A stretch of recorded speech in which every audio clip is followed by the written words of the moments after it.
success to me is just like about enduring and finding the people and surrounding yourself with people that can uplift you, and just to always work hard no matter how much you think it doesn't affect you. Like, you know, it's just like being you and staying genuine to what you do. What's up, everybody? This is Fred Richani. We have right here via Zoom a very special guest. She is a national champion in women's college basketball. She's a former NXT women's tag team champion, a former WWE women's tag team champion. She is one of the stars of Friday Night SmackDown on the road to WrestleMania. We are talking to Lacey Lane, better known to wrestling fans worldwide as Kayden Carter. Kayden, thank you so much for joining us. How's everything going?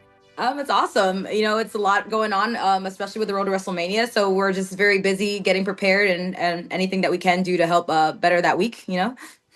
For sure. Now, I know things didn't go your way on SmackDown. You had that fantastic tag team gauntlet match. You all did impress while you were in the ring with Bayley and Lyra, but you also just came off of a very busy European tour. How's your body and mind feeling? I'm still recovering. I was sick before we went there, and it's a lot of traveling and a lot of work, obviously. And I feel like my body is just like still trying to recuperate and just be in there. Cause like, you know, once you go, everyone's like, oh, you get like a little break. No, you don't. You just keep on rolling into the next week. You know, gotta train hard. Katana and I have spent the past few weeks like training down at the PC, training pretty hard and helping a lot of the talent down there as well. They've been helping us too, to give us bodies and help like go over our stuff in ring and stuff. So it's been pretty busy and hectic, and I feel like I'm falling apart, but it's all right.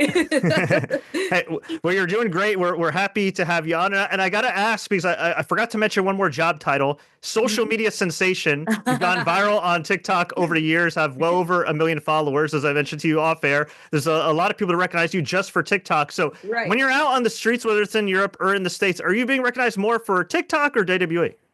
It's a cross, because like, so before, like I said, it was a lot of TikTok. I remember one time I was at like Earth Day birthday and everyone kept saying something about TikTok, and I was like, wow, it's like that crazy. Like I didn't realize that. But then now, ever since I started shooting with more of the superstars, especially with priests and stuff like that, it ties to both, you know what I'm saying? Because they enjoy the TikToks, but then you have the people who like actually like love priest. So it's like both, it's like I feel like it's equal now, you know, as where before it was like a lot of TikTok, and then now it's like, okay, wrestling and TikTok combined. So it's like I'd say it's 50-50. And I feel like it's a very different era in pro wrestling, especially WWE, whereas before maybe that was not so much frowned upon, but you know, your character is very much what we see on TV, and now it's like it's expanding to social media. So do you feel like the company and the industry as a whole has kind of really embraced that to allow you to showcase your personality?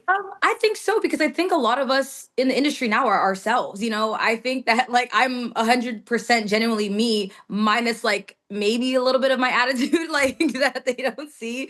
You know, I mean, we're perceived as party girls, but I do love to go out. I love line dancing. I love to be out in that kind of atmosphere. I love EDC. I love festivals. I like rock festivals. You know what I'm saying? So I feel like it's just like a little part of me, just like, and people actually get to see that those layers as well. It's that they don't just see like the party, but they see like that I genuinely have a personality, that I like to have fun, that I like to kid around, that I like to be goofy. You know what I'm saying? And you don't necessarily get to see that all the time in the wrestling world, because we don't get the opportunity to show it. So I think that by, you know, WWE allowing us to have that social and embrace it, gives people that chance to like really see like me as a human, or like me for like what I really am, instead of like whatever they would just assume that I am in WWE, you know? So have you always been funny? I feel like I've been a goofball. I literally, like, one day, I don't know when that day will be, and I don't know if it will ever come, okay? But I used to record. I used to have my grandpa's camcorder, and we would always do skits. So before Vine, before any of those things, I would have my cousins doing stuff like, you know, singing outside of a car, throwing things at them playing like soap opera roles. Like I used to do a lot of funny things like that. So it started pretty early for me, because I love like film and editing, and I love that kind of thing like on the side. So I would say that I always have been. I've always been a character. I will say that. I love that. Fun fact, before I got into hosting, I would do skits too. Like I would just like really record with my friends and just do something wacky. I don't know if they'll ever see the light of day. They probably shouldn't, but you know. I want to so bad to be like, you know what? This happened before we had this like extreme like internet platform stuff. Okay, guys. You gotta own a VHS though. Okay. Rules. I love that. There you go.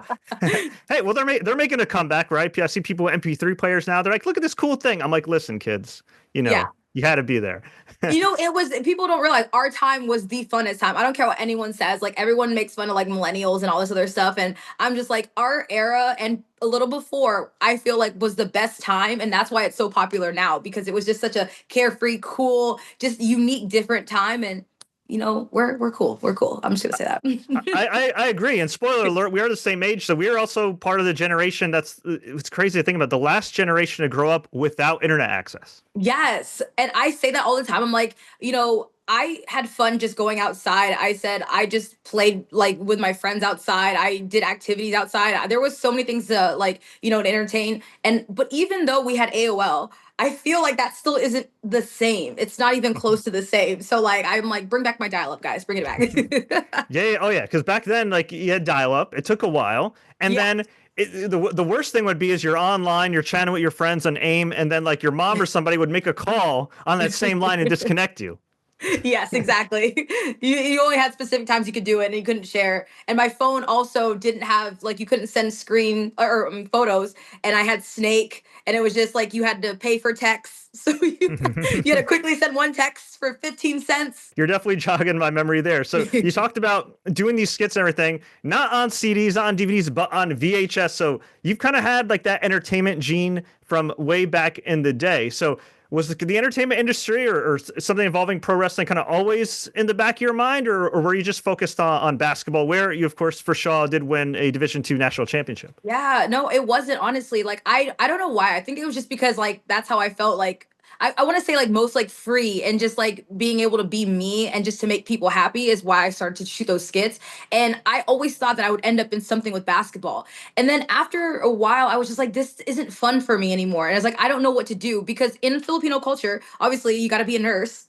They'll get it. The people who know, they know. But I didn't want to do that. I don't want to work a 9 to 5. I have too much energy to sit still. You know, like regular jobs, I feel like were never for me. So then one time, my friend brought me to NXT, and I didn't know what it was. I didn't know anything because I used to watch it back then with my dad. But then this was a whole different beast. So I went to Full Sail, watched the show, and I like fell in love. I was watching Tyler Breeze versus Sami Zayn, and I'm like, oh my gosh, like what is this? And it was like back in the day when like Sasha Banks and Charlotte were like the best friends with like Summer Rae and like, you know, Bailey and Alexa, and all those girls were like just like getting started. So like I've actually got to sit there and watch the evolution of it. And like obviously that's so inspiring to me, because it's like they are so great, and the come up was so awesome, and I've been there along the journey to finally get to where I am now. And it's always like playing catch up. Like I want to, you know, I wanted to do that. So it really, those people like really inspired me to, you know, to work so hard to get to where I am now, because I just happened to one day fall into it and just fell in love all over again. That is pretty amazing to think about, right? The four horsewomen, and of course, the other women, as you mentioned, like Alexa Bliss and Summer Rae, really kind of inspired a whole generation. I feel like that's kind of happening right now with women's basketball, and in particular to WNBA. So if women's basketball in general was as popular as it is now back then when you got out of college, would you have maybe pursued the WNBA or something overseas, or did you kind of already feel burned out and want to do more as far as like creatively? So I actually was trying to go to the Philippines. Like I really wanted to go play overseas. Like I saw that you could like play one more year of like ball over there. And I was like, maybe like all my friends were, I played in an all men's Filipino league actually with a bunch of my friends. And then a lot of them went over to the Philippines, and I was like, I wanted to follow them. I wanted to like, you know, I felt like that was living the dream. But then I kind of like, I got a call to go to have a tryout for the WWE. So that's what kind of like, you know, like changed my mind, because it was like I didn't know if it was ever going to happen, because I didn't know how it worked. Like I'm out here like, okay, I can't say this because I feel like people are going to go and find it. But like, you know, like when I wanted to like try out for Tough Enough, or like, you know, you have to like submit videos, and I didn't know how that process worked. So like I'm out here making all these like videos, like trying to get myself noticed and stuff like that. And I was like, okay, well, I don't know how else to go about this. So like the next thing I can do is just go overseas, because that's what I know. That's what I grew up my whole life with.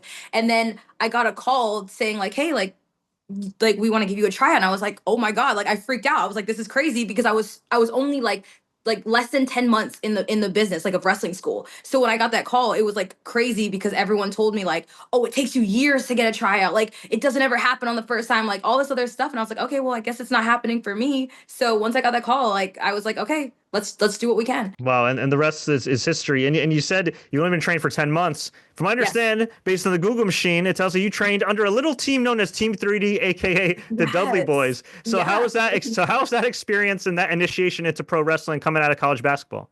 I mean, I should say that my first day, I should have absolutely quit, okay? Because I had no idea what I was doing. And it was the day that the Dudleys were making their DVD. Like, they were filming, and it was my first day of their class.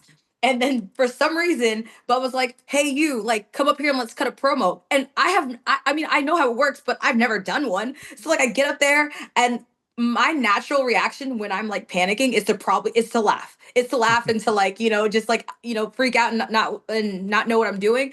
So then I start like laughing, not because I think it's funny, but because I'm panicking, because like I'm cutting it and I don't know how. And he's like, go sit down, sit your ass down. I was just like, okay, I should have quit.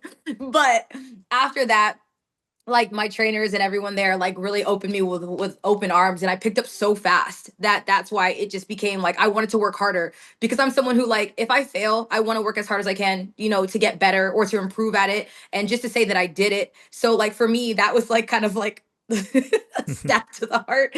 So obviously my wrestling, I worked really hard, and I fell in love with it so much more just because I was so determined to be so good, and I just learned so fast, and that's what really like just changed everything. And it's like the transition was a little easy then, because like I was at my top peak from basketball, and like you have to be a top in your top shape, to be a professional wrestler, because there's so many things that go into it. So I feel like the transition was easy, just because team player, you know how to work well with others, you have coaches. So for me, I feel like the transition was very easy. That's a great comparison. Of course, physically, it was easy because you were at the top of your peak athletically. Yeah. But imagine there's also the mental aspect, right? Yes. Fitting in, being kind of an outsider and everything, and then just navigating all the different things you don't expect, like the travel, the media attention, all that jazz. So what was the biggest adjustment for you on the mental side of things? It was just knowing that, like, sometimes you can work really, really hard and it just may not be your time. Like, I feel like people don't realize that is like, you always have to stay working hard. And, D-Von and Bubba always used to tell me, like, have your bags ready at the door. Cause you never know when they're going to call on you.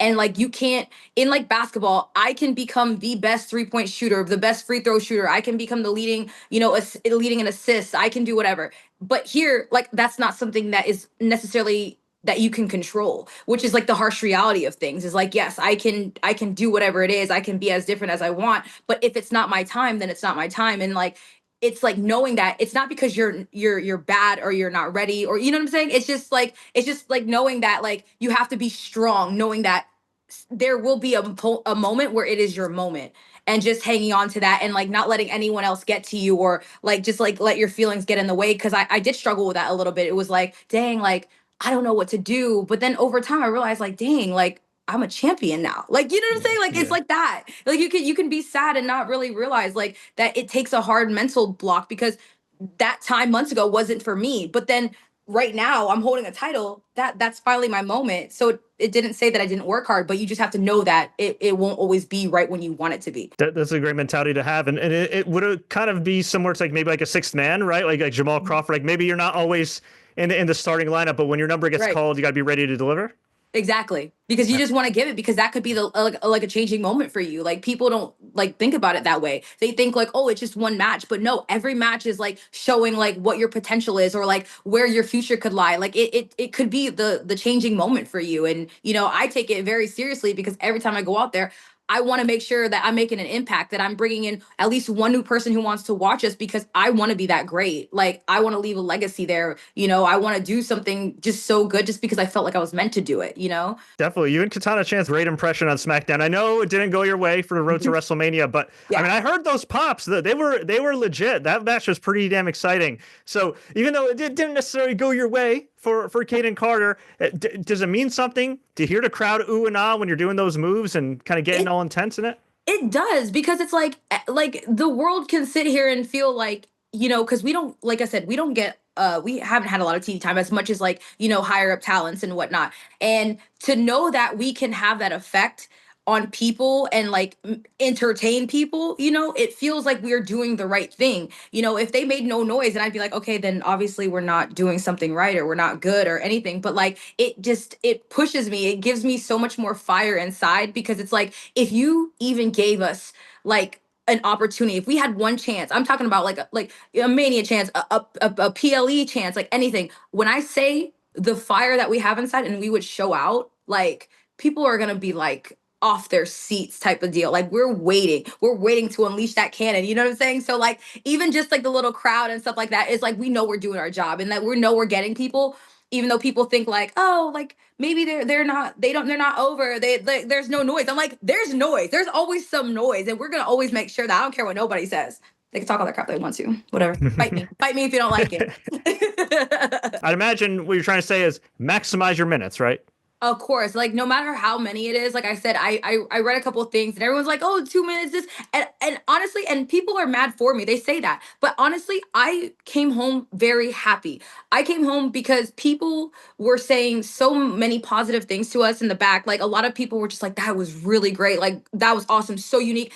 Some of the boys were telling me the boys were popping in the back, like, for some of the things that they saw. And I'm like, that's freaking awesome. Like, you're telling me these iconic tag teams, these guys who have been around for a long time, these legends are like, you guys are unique and awesome. And that means more to me than any kind of time that I could ever have, because someone of that level is saying that you're actually good, and like that they appreciated what they saw. Like, that's a lot. And that makes me so happy, just because, like I said, on the other mentality side, when you think you're not doing something, when you think you're not good, then they say those things, and it's like, dang, like, I had to sit back and really just be like, damn, that really happened. Like, they really think something of us. So it's really cool. Definitely cool. I love to hear that. Yeah, it's great to have a positive fan reaction, but whether it's in basketball or pro wrestling, always amazing to have the respect of your peers. Right. I love that. Like, it's just meaningful to hear from people that you like, you want to, inspire to be like. So, I mean, it's heartwarming. Now, you've been teaming with Katana aka Kacy Catanzaro, New Jersey's own, for a while now. And I would have thought that, hey, y'all have known each other for quite a long time, given your in-ring chemistry, but you two were kind of put together in recent years. So was that chemistry immediate, or were you two like oil and water at first and had to eventually bridge the gap? No, I think it was immediate, honestly. Like, I remember getting to the PC, and she just like, what she's like, I don't know if people really, really know how she is. She is a very caring, nice, helpful person. So like, on several occasions when I'm feeling like, when I first got there, and I'm like cold and I don't want to talk to anybody, because I'm like, not that I don't want to talk to anybody, but I don't want to like approach people, because I don't know, I'm new. And she's just consistent, like, how can I help you? Do you need anything? Like, what is this? And I'm just like, who is this? Like, who is this? But we saw, I think there was one match, I think it was my very first match, that wasn't the Mae Young Classic. So like, for a live event there, my very first live event match, I think it was her and I teaming together. And so at first, like, she did her thing, I did my thing. And then I started thinking, and I'm like, these combos, like, could flow well together. And it's like funny, because if you go back, I gotta find it. And it's like, if you see one of like the combos, you can see where it morphed, like where it started into like what it is now. Because one of the ones we had back then, we use it now. And it's just crazy, because every time we stepped in the ring together, it was more and more of like, what could go with this? What could do this? And it's like, timing is everything. And we know that for each other. So it's like, I have to time things right. She has to time things right. And we're both on the same page. And it's always been that way. Like, I'm always making sure that we're always like in sync in that manner. And it's just natural too. Cause if you ever sit next to us while we're talking, you'll see that we like basically say the same exact thing at the same exact time, always, without even thinking it. It's crazy. That's why, hey, it's great. I mean, that's very rare you find in pro wrestling, let alone in life itself as a friendship. So that's great to hear. So you two seem to get along real well outside of the ring too. Yeah, definitely. We are definitely very opposite, which I think it helps, because we're opposite in a good way. I think that like, more like, I'm more like rebellious, carefree. I don't pay attention to things. I don't think about things. And she's very like, she has to think about it. She has to be on time. She has to do it the right way. It has to be. And so like, I think it's a good balance, because I feel like now, like, she's a little bit more rebellious, and I'm a little bit more like, I'm a little bit more together, because like, we kind of do that to each other, especially spending so much time time with each other. But we do have our differences and we do get in fights, which people think that we don't. But it's funny how we fight because it's like we may yell at each other, but then like right after we're like, okay, like we just like, all right, and we just move on to the next thing that we're doing. And it's just easy, you know. It's not someone we don't hold grudges against each other and we don't do all that. Like, so that's why it makes it easy. And also too, I just want to point out, if I call her Kacy in the ring, I am right because her name is Katana Chance. So I am allowed to call her Kacy, by the way, for anyone who wants to fight me on that either. I don't think we want to fight you. You're pretty tough. Awesome. Well, before we let you go, we always like to ask our guests some kind of random and rapid fire questions just to get to know them better. Are you ready, Lacey? I think. All right, here we go. Favorite late night snack or cheat meal? Late night snack or cheat meal? A fluff sandwich. Okay. All right. All-time favorite wrestler? All-time favorite wrestler? Oh, God, it's like a tie. I have like a three tie. I have like The Rock, I have Stone Cold, and I have Sting. All great choices. You mentioned too that plenty of the women when you went to NXT in the old days really inspired you. Was there one that really stood out to you that you maybe kind of saw yourself in that you could say like, okay, I can emulate this person? Okay, this sounds like really bad, but it's not. But I always loved not to emulate, but just to be on their journey, which it was the Four Horsewomen because I watched them so much in that era. So that's what I feel like it was. All of them had a different journey, and I feel like I resonated with each and every one of them in some different aspects. So I always wanted to follow just the journey. So never like the persona. You're Jamaican and Filipina, come from an awesome multicultural background. How much of that has impacted your life as far as your worldview, and how much do we see of that on TV? For me, it was hard growing up because I feel like back then, growing up in Winter Park, it wasn't as accepted to be like multicultural. Like it felt very like I felt always out of place. But it was weird because I grew up never seeing color. Like I grew up with a white grandfather. My grandmother is Filipino. My mom's Filipino. My dad's Jamaican. And so like to me, never saw color. It never meant anything until I got into the real world. And so I was like, okay, this is a thing like right now, like slow your brakes. So it took a while for me to feel comfortable with who I am. And as I grew into an adult and like morphed into my little butterfly, you know, I felt so good about being who I am and like loving my cultures. Like I love my Jamaican side, I love my Filipino side. And I try to show that, which is hard because it's like in my entrance, they say from the Philippines. And I'm like, no. I want to say representing, like, you know, because I am proud because I identify with my culture side for my whole, or my Filipino side, growing up my whole life, you know? So like, I just wanted to like show it like some appreciation to that as well. And that's as much as you see besides my gear right now, because I got the Filipino sun on my gear. So I've been trying to incorporate a lot more to just show that and just to be more proud, you know? But yeah. Very cool. Have you been to Jamaica or the Philippines? No, not yet. Like when I remember I was gonna go and then I didn't. And then I'm trying to plan on going this year in December to the Philippines. And then my uncle has been trying to get me to go to Jamaica. So like I'm trying to do it all like in like a short span of time. Well, I wish you the best. I hope you can certainly make those trips. And on that note, what's your favorite Filipino dish? Biko, which is the sticky rice, the coconut sticky rice with the brown sugar on top. But I am a sinigang girl. Okay, I know it's sinigang, but sinigang to me. I like vinegary things, so that's like one of my favorite dishes. And obviously lumpia. I love all of them. I can't even sit here and be like, I'm gonna sit here and go down the list. I'm like, okay, everything Filipino.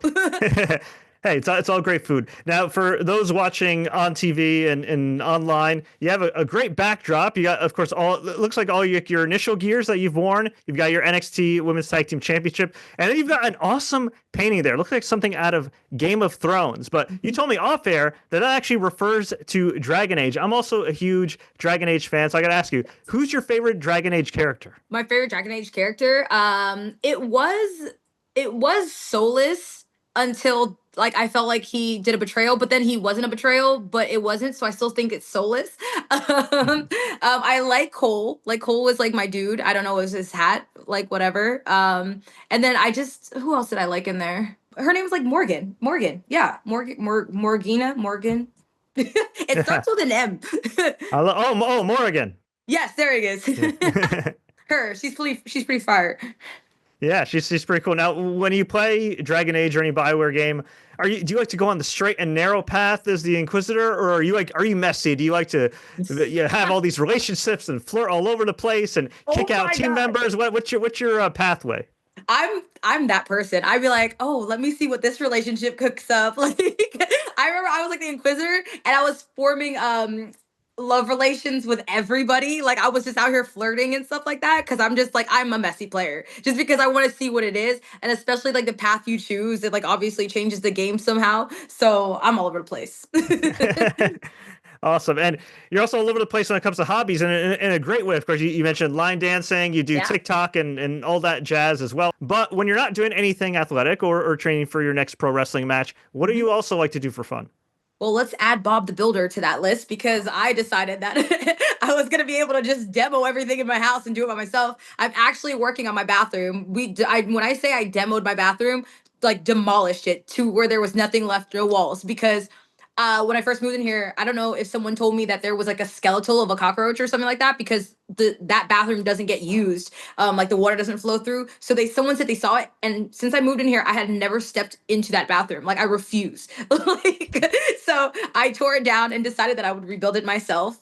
And I just got done building a deck. So for my dogs to step down, so it's not so hard on their paws. But yes, Bob the Builder, I think would be the next addition to what I can do now. That's awesome. So you're definitely multi-talented. So we talked about comedy and your love for film and TV and everything. Mhm. Have you looked into doing? I know you're dedicated to pro wrestling, but have you looked into doing anything in the world of TV, film, or maybe even stand up? I would love to, honestly, but I feel like again, I'm like all over the place. Like I'm chaotic and it's just like I don't know if, my attention span is enough for me to be an actor. I would love a reality show. Like me and Katana have talked about it a lot. Because I think that our life is actually just comical in itself, especially my family members are all their own characters, and our relationship between her and I is a whole like laugh just in itself, you know what I'm saying? Everything that we've ever been through. So like I always constantly talk to her about that. And I'm like over here, I'd be like have my notebook to like write my whole entire like episodes down, like what it would be, our journey on stuff like that. So I think I can do reality TV because I can be me. And it's like I don't need anything or someone needs me to be a specific way. Even though I would, if I gave the opportunity, I would do it. But just let's say reality TV is probably more my style. All right, I dig that, and yeah, and you also talked about how your family at first wanted you to kind of get a traditional job. I feel like that's like typical for like multicultural families. So full disclosure, I'm also Lebanese Venezuelan, so I understand. Like, Yes. yeah, it's understandable. You come to this country, they want you to get a good job and just Right. live a normal life and everything. And anything that deviates from that is a little like it's a little out of the norm for them. So, at what point did your family kind of finally accept like, all right, like Lacey, you're really doing it here? When I got signed, I literally was like, I told everybody, I'm like, I'm gonna be a wrestler. And everyone's like, what?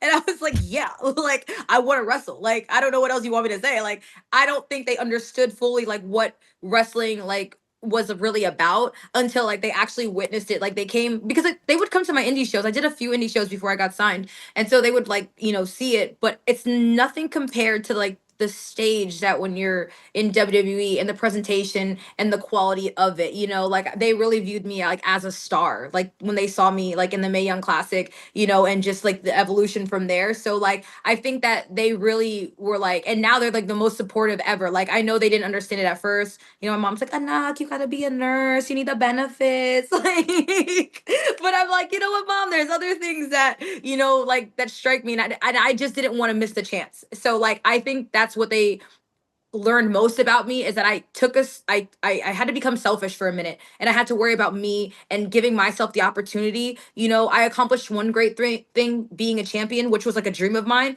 and then my next dream was to like make an impact with the world, and I feel like I got to do that as soon as I got signed. I get to, let people know that like it's okay to look different. It's okay to accept your culture. It's okay to be you. It's okay that people don't like you. I'm not for everyone. I'm not everyone's cup of tea, but I love myself, and that's the biggest impact and the biggest help that I can give to anyone else. So that was a dream of mine. And now that I get to live that, I feel like they support that fully because they see that I can make a difference in someone else's life and like, give them like the chance to feel like they have opportunities to do whatever they want. Very, very well said. That's so great. You summed it up perfectly there. What's your most awkward moment as a WWE superstar?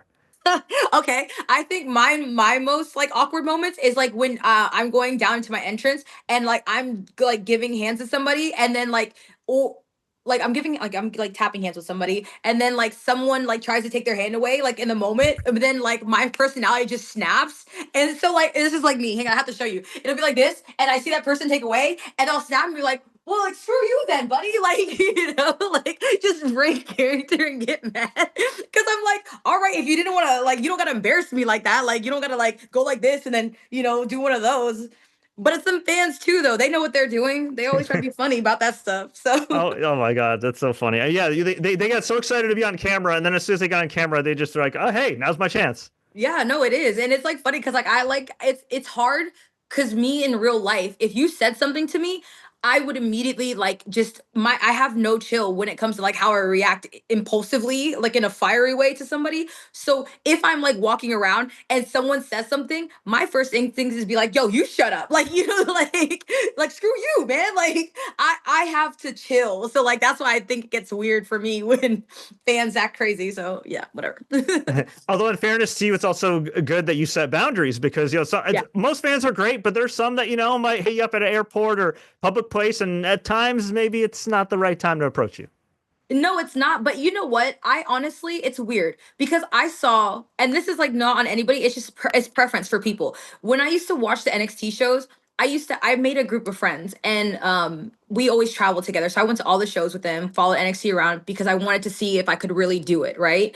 So after the shows, if they wanted to autograph, what they would do was they would wait. So I would just be sitting by the car watching like how it went, and like people waited for hours. They waited for hours just for the chance to meet somebody, and some people didn't stop. Some people left where you couldn't even like get the opportunity to ask them for a picture for an autograph. And I always just was like, if I ever got put in that position, I feel like I would do my best to try, because I always thought it was like the fans are the ones who help to succeed because they buy your merch, they support you, they want to take pictures with you. You know what I'm saying? They're like the fuel to like, how you succeed in some type of way. So I always told myself that like I would try to be better. Like I would try to do as best as I can to be, you know what I'm saying, like what I could for the fans. So that's why it's hard for me to like turn off all the time, or you know what I'm saying? Like it's weird.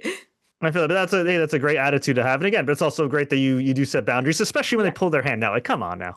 Yeah, no, when they get out of pocket, like that thing I saw with Cody and CM Punk, I'm like, girl, like I was getting mad. I was like, get your hands off them ladies, man's, like, like, but it's just like, I feel like people just don't know how to like, kind of like take a chill when it's like hard for us, because it's like, then we look like we're mean, you know what I'm saying? We look like we don't care or something like that. But it's just like, if this was like in real life, you wouldn't do that to somebody random. Like you would have respect. So as much as we respect and we have our boundaries, they got to know that too, which some people just feel comfortable to overstep, which is like, that's what makes our job even harder. That's just added to the list of things that we have to worry about, is because some people don't want to give themselves boundaries or respect just because it's wrestling, Yeah, no, for sure. Look, I think the best way we could describe it for real life is like, if this would be an HR violation in your job, okay, do not do that with any pro wrestler, whatever the case may be. Yes, exactly. What's your best piece of advice for success? For me, it's just, well, someone told me, I'm not someone, Cody, that's not someone, that's someone big. Cody told me like he thinks that the people who endure are the people who are so successful and always do great things.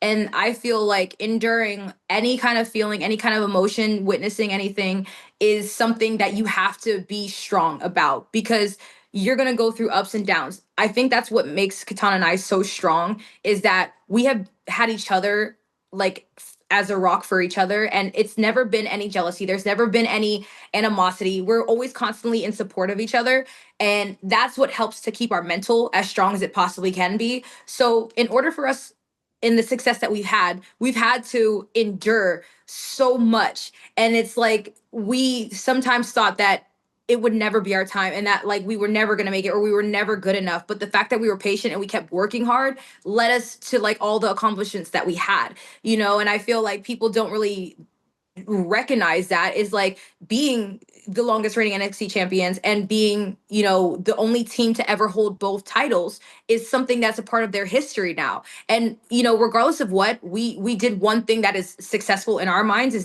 that's one of our legacies is that we have. No one can ever do that again unless they bring back the title or whatever, but we'll always be the first, and that was having patience, that was working hard, that was staying consistent, and that was just like really being supportive to each other and finding someone that can really support you and just uplift you in the times where you really feel like you're down. So, like I said, success to me is just like about enduring and finding the people and surrounding yourself with people that can uplift you and just to always work hard no matter how much you think it doesn't affect you. Like, it's just like being you and staying genuine to what you do. That's how I feel about it. Amen to that. Very wise words. Love to hear it. We really do appreciate the time. Before we let you go, where can fans find you online? And of course, Friday Night SmackDown USA Network. But besides that, where can we find you next? Yes. You can go all over my TikTok, my Instagram. It's all the same as Kayden WWE. Follow me on my TikTok and watch all my funny videos with all my people.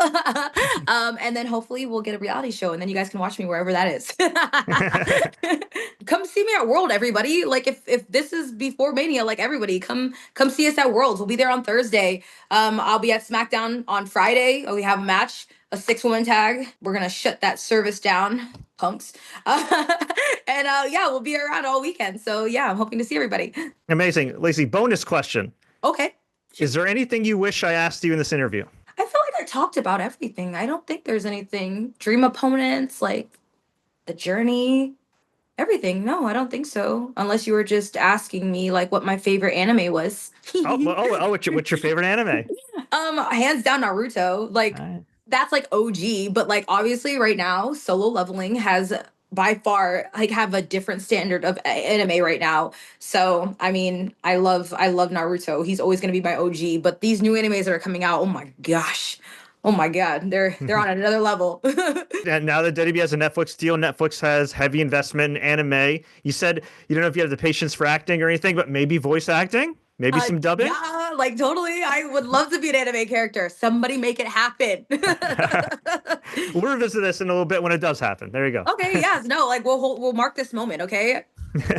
Amazing. Well, Lacey, aka Kayden Carter, thank you so much for your time. It was an absolute pleasure talking to you, learning about your journey, sharing some laughs, and we're definitely looking forward to seeing what you do on Friday Night SmackDown and USA Network, WrestleMania weekend, and beyond. Thanks so much. Thank you.